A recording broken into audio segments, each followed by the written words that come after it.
અમદાવાદના મોટા ઉસાણિયા વિસ્તારમાં આગની ઘટના આવી સામે. સમગ્ર ઘટનાની વાત કરીએ તો જાફરાબાદના મોટા ઉસાણિયા વિસ્તારમાં મોડી રાત્રિએ આગની ઘટના બનવાનો બનાવ સામે આવ્યો હતો.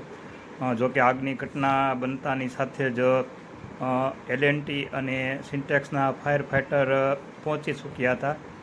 હાલ જાફરાબાદ નગરપાલિકાના ફાયર ફાઇટર બંધ હોવાને કારણે વારંવાર મુસીબતનો સામનો જાફરાબાદ શહેર કરી રહ્યું છે.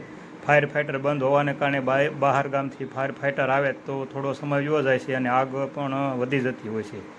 તો વહેલામાં વહેલી તકે જાફરાબાદના ફાયર ફાઇટર શરૂ કરવામાં આવે તેવી લોકમાંગ ઉઠી છે.